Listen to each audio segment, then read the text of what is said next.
Today's guest is Chris Erler, partner at Erler Ventures and co-founder and former COO of ComX, a B2B sales enablement company he bootstrapped when he was only 28 to 20 million euros in revenue in just 4 years. He sold to private equity at multiples he never imagined, stayed on to scale the company to 140 people, and then watched it go through insolvency a couple years later. In this episode, we get into what that kind of velocity does to you as a person, how his body literally broke down from stress he didn't even register, and how he's applying his learnings and experience to help founders avoid burnout and build a company that's ready to scale without losing themselves along the way. If you've ever built something that started taking more from you than it gave, this one's for you. Welcome to another episode of Profit Led. I'm your host, Melissa Kwan, co-founder of eWebinar. This season, we're exploring the intersection of passion, profit, and purpose, and how those things change as founders evolve and come into financial success. Let's get started. Chris, you said you always knew that you wanted to do things differently. What was a version of success that was handed to you growing up? And what did you mean by differently? I think the thing that differentiated me from others and the trait that I can see with a lot of different entrepreneurs is curiosity. So I always grew up like with never accepting the status quo and trying to understand why do they work and how to basically change things, not taking them as granted. So I was very lucky growing up like with parents that always gave me everything I wanted and answering all the questions I had because I was very curious. Like my dad, for example, told me a story. I'm now doing the pilot license. Actually, I always wanted to become a pilot. But the first time sitting in a plane, I looked outside and wondered why the planes are not like doing like a bird, right? So I always asked things and they sounded really stupid to a lot of people. And I see that trait with a lot of entrepreneurs that never accept the status quo, always ask, okay, why do things work and do they need to be like they are today? And I think that's basic DNA that would describe myself because that's what I'm doing all my life, asking myself how to do things differently and to understand things also. So what drove you to start your first company? And I don't mean the business case, the personal reasons underneath it. Were you chasing something? I asked myself beginning my 20s, what's my goal in life, also in my career? And there was the option to go a corporate career ladder. I did mechanical engineering in Austria. I did business afterwards. I worked at General Electric, and working in corporate, it became very clear to me being a small wheel in a machine and getting credit from my superior is not what I drive or what I like in life. So for me, it was very important to have an impact, like also on society and on the economy. And that was a very, in my 20s, that's when I designed a very high level goal. I want to be a positive impact or create a positive impact in society. I know that sounds extremely high level. I had no clue what I'm doing afterwards. I went to study in Copenhagen at CBS, and then I met my co-founder. And then I found out, okay, actually finding a use case, applying it and solving problems for customers, or in our case, it was CEOs, actually is a lot of fun. And then I learned I got a lot of energy out of solving problems for really big business problems, like for CEOs or business people. And that's the vessel I found in my 20s. And I still love and enjoy doing that. So in 2018, you quit your job. You had 10K in the bank, collecting unemployment while building your MVP with your co-founders. You were 3 mechanical engineers, no startup experience. So at that point, what did making it and success look like to you in your head? Yeah. I mean, I was the only one who had no startup experience. The other guys tried and failed before. For me, it was the first time. Basically, I can break it down to the Lean Startup book from Eric Ries. We really implemented that book. So build, measure, learn. And that's the big advantage of building bootstrap, right? So we basically never built something before we hadn't validated it on the market. That meant basically we sold it to customers. And of course, the product was a sales product. The pitch was not the most difficult one. We want to bring you more money in generating your leads. So that was pretty easy and simple. And I think we were just likable as a founding team. We were just 3 hungry guys and just people trusting us in the beginning and building the first use cases. That was the thing that brought the needle to move. And yeah, that's the short story. But did you have some big audacious goal, or were you guys just like, let's build something and see what happens? Absolutely. So we had big goals. First of all, it was financial freedom. And the second was creating something helpful for clients. And that sounds very broad, but in the beginning, we never had that big idea. So we never were chasing something. And we always went with the market and with the customers. And I think that was part of the success because we simply found out, and we never know in the beginning, that no one really solved the problem that we solved for. So creating a business where we could design our own lives, having the freedom to travel. We were one of the first online businesses where people could work remotely. And once we achieved that financial freedom, of course, the BHAG, our Big How Harry Audacious Goal, it evolved and it developed. And we became then more and more thinking about what's the bigger vision that we had. But in the beginning, we were very much like down to earth. Yeah, let's not overcomplicate things. We basically, you need to make money without money, nothing moves. And that was our first year goal. Yeah.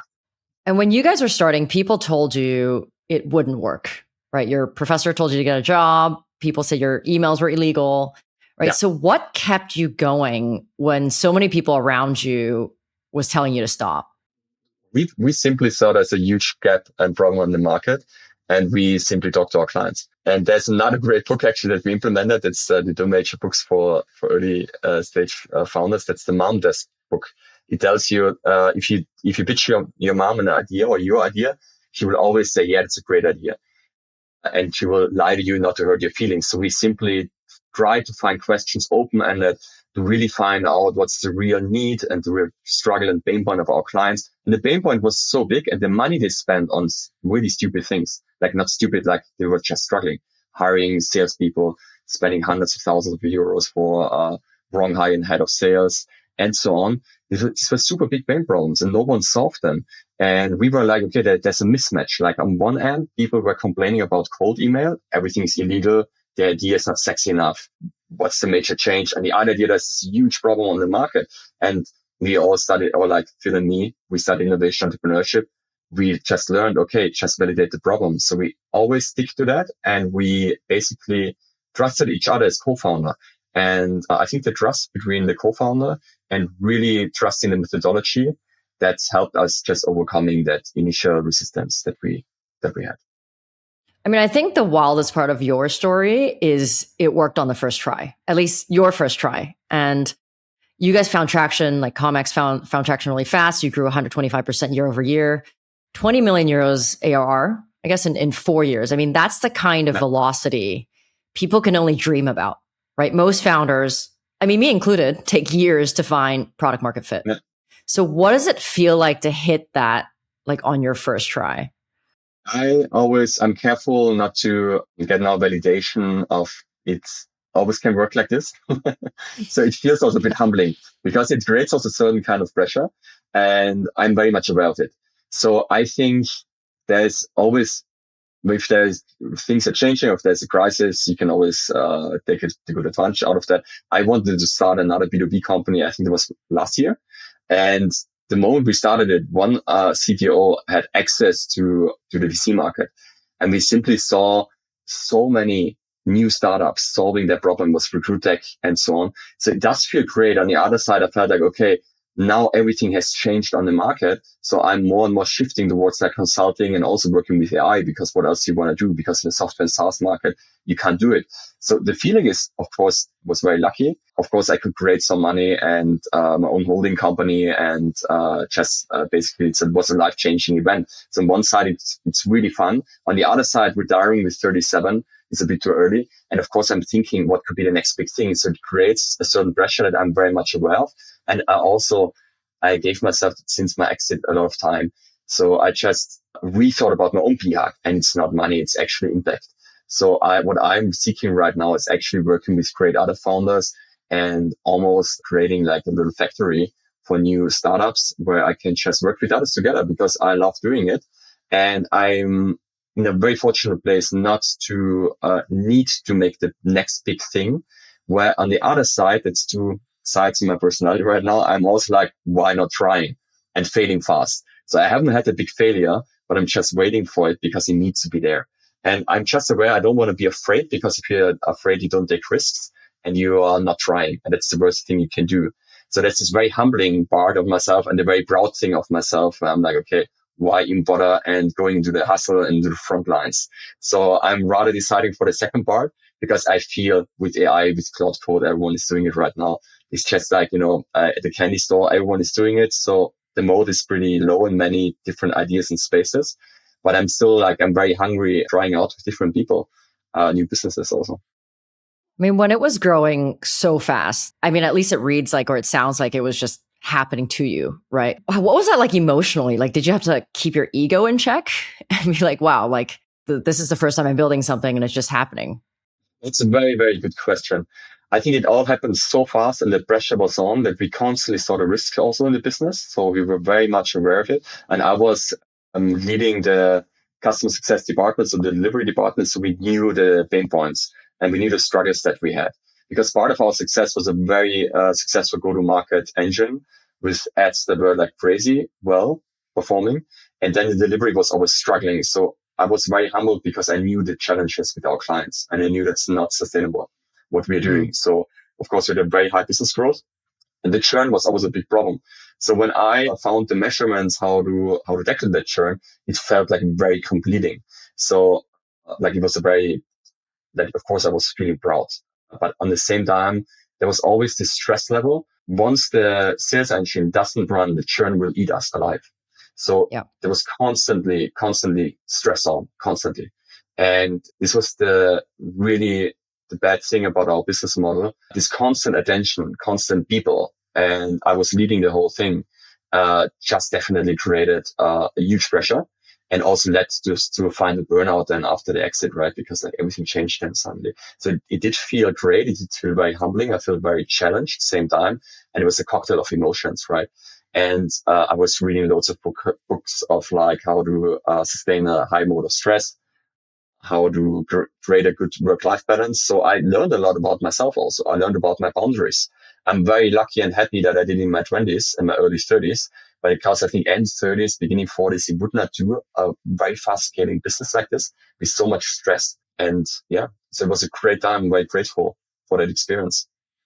So it was almost like it was amazing, but it didn't feel stable. Yeah, 100%. So you guys had a lot of profit, right? 56% EBITDA, like no investors to answer to. Did you guys all pay yourself well? Like, how did your lifestyle change as you guys started doing well and money was coming in? My lifestyle did not change at all because I asked myself, I tried to spend money. I did it. I didn't like it. I didn't like the people I met at the hotels I went to. I never bought a Lamborghini or something. No, it doesn't give me energy. Like maybe because I'm from a farmer's family in Austria and very connected to nature. I'm simply not the guy who flashes with money. It doesn't give me any energy. What it gave me, and that's the biggest thing for me that can happen in life, is freedom. And that's a really good book that I read 5 years ago when we spent the first, like when we paid out the first dividends, which was a really great feeling. It was like, imagine you build something bootstrapped on unemployment money and then like 3 years later you buy yourself dividends or pay yourself dividends. It was a great feeling. And I asked myself, okay, how can I make sense of this great feeling? And I don't like to have like an ego overthrow myself. So I was very aware of it. And this book is called Psychology of Money. And Psychology of Money only talks about how great it is to have freedom, be healthy, and to be a real, like I would almost say like a real human of free. And I already started like meditation beginning 20s. And of course that all like is part of my journey because it helped me also to create the freedom very early, to not restrict myself also with the first startup and business idea, to work with it and so on. So I did not change so much. I felt the freedom is something I really want to maintain and it's the highest good or like the biggest value that's very important to me in life and staying healthy and like deciding when I want to work, not reporting to anyone. I think that's the biggest gift. And I think I can be very grateful for that also and will always. And what was the thing that was getting you out of bed in the morning to keep going, keep pushing? Because you were making money, but it was also really stressful, right? So what was that? Where did that drive come from? And what was your, I guess, purpose at the time? Yeah, no, 100%. So there are two sides of two sides of the same coin. One side is the dopamine kick. So once sales runs and the bank account just creates money and like just has black numbers in very, very high black numbers, is dopamine kick. Very simple. We celebrated it as a team. We had a very great team culture, and it's almost like you are constantly in a rush, constantly in a high feeling state of high, right? The other part, of course, is it's like very dangerous, like just following the dopamine, right? Because at some point the ego grows and then you believe you're better than the others. It's basically ego.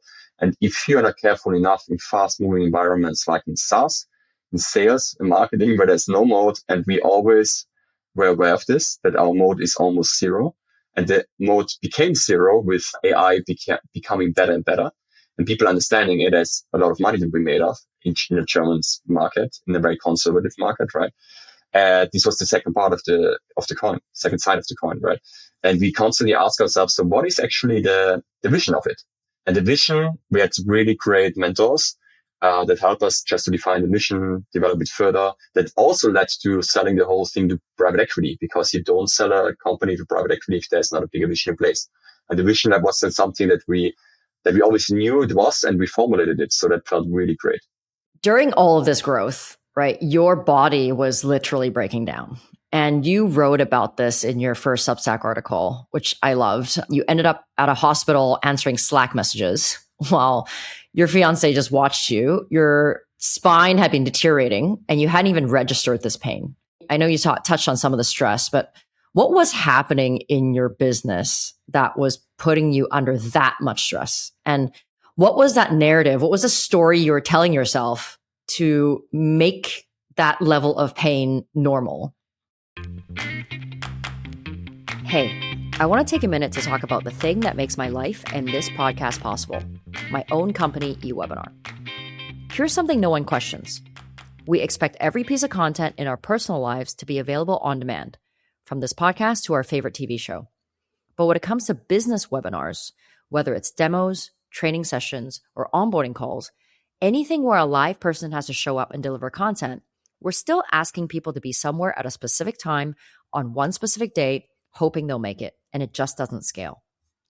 The average attendance rate for a live webinar is 30 to 40%. That means the majority of people who want your content never see it. Prospects who never see your demo don't convert. Customers who skip onboarding don't activate. Anyone who misses training won't adopt your product. eWebinar was built to solve that. We turn any video into an interactive experience that runs on autopilot 24/7 in every time zone. Your audience joins when it works for them, and our live chat lets you respond to questions in real time or later through email, so every question gets answered and nobody feels ignored. It outperforms live by every metric. Attendance, watch times, engagement, and conversion rates are all higher. When live delivery is no longer the bottleneck, you open up a whole new world of opportunities, and that's the real unlock. You're not just replacing the webinars you're already doing. You're finally creating all the ones you never had bandwidth for. The onboarding series, the product walkthrough, the sales demo for that segment you've been meaning to go after. Come see it for yourself. Visit ewebinar.com to join our demo at your own time. No salesperson required. All right, let's get back to the episode. So once we loaded the business with loads of debt, with a private equity deal, there was a completely new component, and there was a private equity fund and a shareholder that you can't fail as private equity. And we knew that also. So being in the middle ground of like a business, I mean, you need to just imagine like my situation. You build a business bootstrap, you're under unemployment money. You grow and scale the whole thing, where you have to greatest time, and I really enjoy it because I love to be an operator and build processes. Suddenly you're not an operator anymore. Suddenly you're someone working on the business and pleasing shareholders, and same time having employees that are not buying in the whole private equity story, right? So there were so many things moving that I really underestimated that. And it was a huge, I would say, rookie mistake. I didn't have a mentor that told me, hey, watch out. We also didn't look for one, to be honest. So this was basically one of the mistakes we did. If you do an exit that big, your ego gets pushed. Like also you can do as much meditation you want. Of course, your ego gets pushed. And that was my blind side. not challenging myself because my gut feeling knew this is not me. I don't want to do that. And for me, I'm a person, the why needs to be very clear to me. The why was not clear because I was so real between the different shareholders. And that crushed me basically. So not so many things changed because I always ask myself, so we were under stress for 4 or 5 years before when building the whole thing. It was much more stressful, like feeling like, okay, the numbers sometimes were not right and churn rate was very high and so on. But this crushed me completely because my why was not there. And I learned a lot about myself. So I'm very grateful also to understand when my why is not clear, I simply should not do it because I will burn out. So that's the short answer, I think. But you felt like you had to please the investors because you still had shares in the company? Or was there some sort of earnout that was tied to your exit? So you needed to have like, I guess, milestones you needed to hit. Oh, we were still 49% shareholder, of course. And you don't, the bubble is very small in Germany, the private equity bubble. So, of course, what kind of story do you want to tell, to have one of the biggest B2B sales and then like having the business not working. So, of course, the pressure was high, of course. And the pressure we put ourselves in, and we really liked the private equity founders like of the fund, the founders of the fund, which also believed in us and put loads of trust in us. There's, of course, a money component, but also a trust component. And we simply like the value statement of the private equity fund. It's like digitalizing medium-sized businesses in the German-speaking market do struggle. It's the backbone of the economy. And I totally buy into that. And of course, there are a lot of shareholders where we just wanted to make the whole thing a success. So the pressure was definitely on a personal side, also on the business side. And as an entrepreneur, of course, there's always risk, right? And we didn't have any earnout in it. So we could have just walked away. But I was also like, okay, in my 30s, why would I walk away now from a business that I've built before? So it was a very complex scenario where it was never black and white. And we put ourselves, of course, under pressure until I hit this burnout component where for me it was clear that's not a sustainable way forward, unfortunately.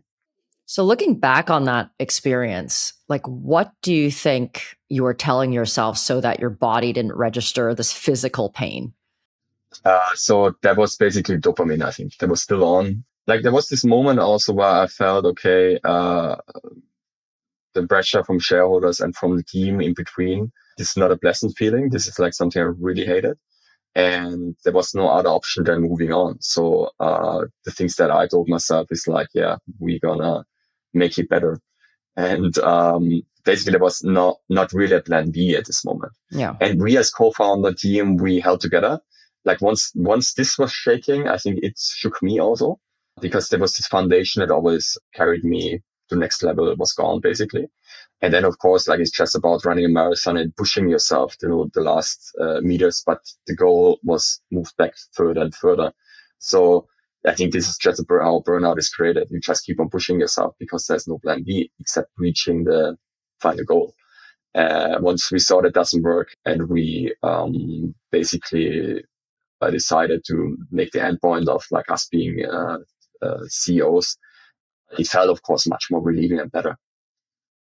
So a few years ago, 2022, you sold majority stake to the private equity company at multiples you never imagined, starting with, 10K unemployment. Can you describe what that moment was like for you? Like, what was it like to really have that financial success after a few years and very short years of building this company?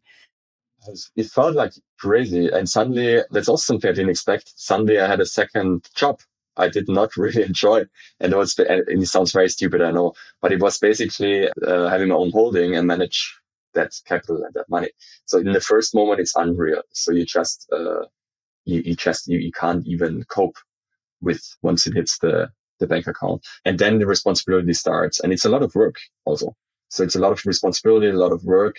And it's almost like a second job in terms of you could also employ people that run that fund. That was a completely different experience, how to decide what kind of risk portfolio I have, what kind of investments I want to do.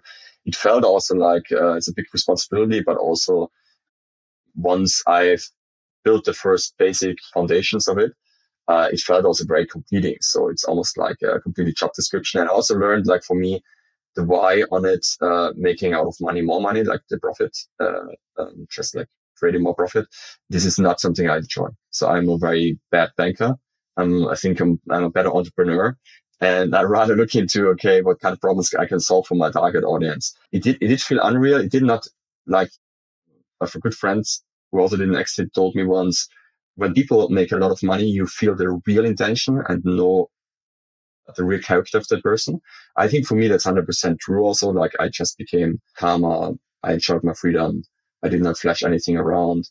I built my basic foundation, not basically building legacy. That was important for me also.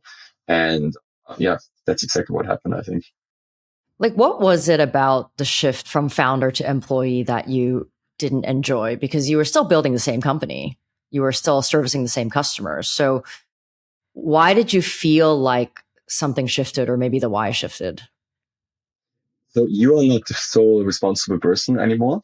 And the private equity fund might believe differently, but there's just a different cap table. And when a cap table changes, responsibility automatically change. Because if I move from like a third of the shares to like a sixth of the shares, of course my perception of responsibility changes, right? So that's the biggest change of perception. And there I suddenly had an employment contract, so I didn't have the freedom anymore that I had before. Like before that, we had a freedom, completely freedom what we do with the team, what kind of team events we do. So it just simply became more rigid and more corporate. You could almost call it. And that's important also for fund because the fund needs to resell the company. So you need to professionalize the whole thing. And I think that was the biggest change. Mhm. So, I guess shortly after that, maybe a couple of years after that, the economy shifted. The European economy shifted. Customers' budget froze. Competition caught up. Like as you were talking about earlier, that you were afraid of. ComX actually went through insolvency in 2024, right? And I guess was resold in an asset deal. So, what does it feel like for you to watch the thing you built get acquired, get inflated, and then become insolvent? And like, how do you hold all those realities at the same time? Yeah, it's of course very difficult. And you need to understand also like the private equity game, variable interest rates and the debt on the business. And of course, it's not an easy thing to watch. So for us, it was very important that the company continues, which it did at the end. So basically we sold it with a lot of customers, more than 200 customers. And it feels very weird because on one end, you have like this company which creates still millions in revenue. And on the other hand, you have a debt against it that's just too high. And it just teaches me how fast things can change and how fast basically business, and it's always like, a business at the end is revenue and then cost. On the other end, if the cost too high, it's just like at some point game over. And that was the case. And we could do another process of like selling a company, distressed selling a company. So it was also actually a quite interesting experience. And I think we did the whole MBA program on steroids within like 4 years. So looking back, of course, in the moment, it was very stressful. On the same side, I knew had a great team. We did everything correctly. Also, the private equity fund was extremely helpful. And we did the full process successfully. So we sold the company to another strategist and he just continued the full business model. All the employees, they were actually moved over, all the customers. So we were very proud on it. And then we decided not to continue with that company at all because we didn't fit into the cap table. So at the end, it was a very intense moment and time because emotionally, it's like, people see insolvency and think like, okay, and especially in Germany, they're probably not like in the US, understand, okay, doing a distress sale, sometimes it can happen. The way how you deal with failure, and officially it is a failure, it's completely different in Europe than it is in the US. So I think as an entrepreneur, it's an important experience um, that you that you're doing, that you can do. And I think the more you learn from it, or the more I learn from it, the more I actually could extend my skill set. So I know how it feels like. I know also now what to do in that moment, not to panic, to ask the great people, great lawyers that you can work together with. And having gone through the process just gives you a sense of security. And you also lose a little bit the fear of the unknown, I would say. So looking back, of course, tough times make you strong. And I just need to underline this. Also, if it was a very painful process, like for a lot of shareholders, I learned a lot from it. And yeah, How do you think Europeans see it different than the US? I don't know where it comes from. I'm also originally Austrian, but maybe it's because there were a lot of wars lost. Maybe It's a cultural thing also. I think failure is often seen with like really complete dissolving who you are and like really it's almost combined like with having no money and just like living on the streets. I think, especially in Germany, there's this connection on it, and there's this shame about it, which I don't 100% understand, but there is this shame about it. And when I went through it, it was a quite interesting process because I didn't have these strong feelings because I mean, I simply could understand and I knew exactly why it happened. So it was a combination of different things, right? Me looking at insolvencies, it changed completely. I always looked up to the US, honestly, also to how people do business there. I think they're faster. They are less afraid. I think when you fail, you're also seen as an entrepreneur. If you haven't failed, you just missed an important lesson. That's how I rather see it. And that's how I also see like insolvencies and like teams failing in Europe. And once they did it, I have huge respect for the founders. And if they continue doing business, I think that's something really remarkable. Yeah. So at the end, like it changed my perspective also on the fear of getting insolvent. And the huge difference is always obvious the shame actually about it. Mm-hmm. So, how have you grown as a person through all of this? I think I'm just more relaxed with things. So I think when I invest, like I'm just more laid back. The moment from being a bootstrapped founder on unemployment money to now, a lot of things change. You're much more relaxed also with taking risks, smart risks, of course. And I think it's just, yeah, I mean, for me, having a stressless life is very important. And I think having learned that is very important for me also, just enjoying everything, right? And that's the biggest impact. And, I'm, that's where also the hunger comes from, or that's why I'm still hungry for new business ideas and for new businesses to understand that not a lot of things can harm you. So just take certain risks, try this new AI business. I think it's also very important. People post exit, having done an exit. Also, if you look at the big picture, the economy, I think these are great skilled people that have a drive or like have impact and change in society. And I love to be part of this movement, whatever it is. So, what are some of the biggest lessons that you've learned through this entire journey, and how do you bridge those into what you're building right now? One of the biggest lessons is if you don't try, you will never know if you fail or if you succeed. So if I think about 6 years back, 2018, when I started my business, I was thinking about doing it, of course. I had a great job. I loved the team working, the team I worked with. I loved them. So I thought about not doing it. So just take the risks or take the risk and try it and have a plan B at hand. I think that's the major thing I learned. The second thing is the biggest fear is the fear of the unknown. Once this fear hits, talk with an expert, someone who has gone through the journey already. And I think that's the two most important lessons because there's a lot of headaches. I had a lot of headaches of things where I simply didn't know what to do. And I simply would ask earlier people that have done it before. So those two things I think make me me or like the result is a less stressed entrepreneur. That's the two major lessons. So let's talk about what you're doing today. You're building Erler Ventures, and you're positioning as the go-to advisory for founders and P operators for exit readiness. I'm drawing on your own experience, of course, and the I guess over 800 founders that you've coached. What is your mission with that now? Tell us a bit more about what you're doing and where you're headed. If I look back, what I enjoyed most, it was actually the scaling phase of ComX, like of the old company. The scaling phase from 1 million to 10 or 20, that was the most fun part. I really love to do it because I could simply solve problems and create processes. And today with Cloud Code or whatever you want to use, it's even more fun. And I think being an external person looking completely judgment, like without judgment at processes, and then figuring out a smarter way. I think this is invaluable. I really enjoy doing it. At the same time, of course, I try out different MVPs, like different ideas by the side. But this is like really the major driver I see. And I think the amount of founders that do burn out in that phase, and the numbers that we don't know is very high. And I think it's a really impactful work that I can do working with those founders and like really solving a big problem for them. What would you say your mission is with that? Just helping others not to burn out. I think that's the major mission. Uh, Yeah. and then, of course, there's a huge business impact of also, of course, like for the money aspect. If you go to 1 to 10, and this dopamine kick, I will always crave for just like, creating a money machine, of course. And then because with money also comes impact and you solve a problem, right? It's not this very capitalistic, it's only about the money, but there's a huge effect that you feel. So those two aspects, I think they go hand in hand. So what used to matter to you before that doesn't matter anymore? So what mattered before is like I always had this very high.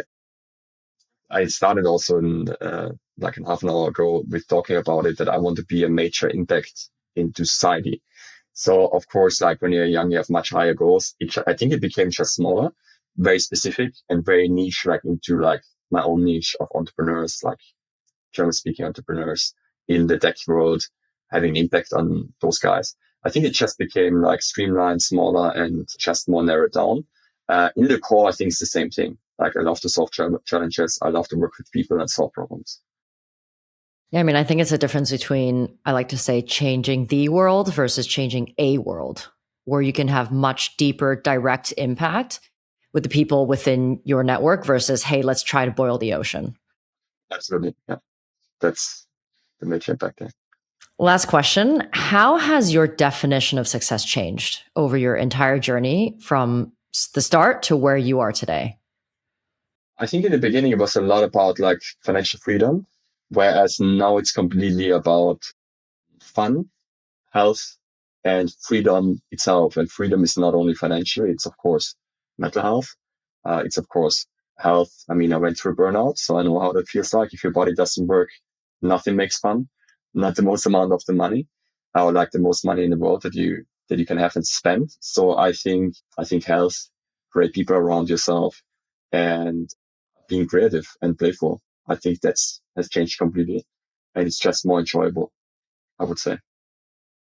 Well, Chris, thank you so much for coming on the show and sharing your story.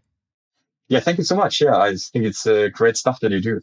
And I love the podcast and also the articles that you write on Substack. So really looking forward on many more stories. Likewise.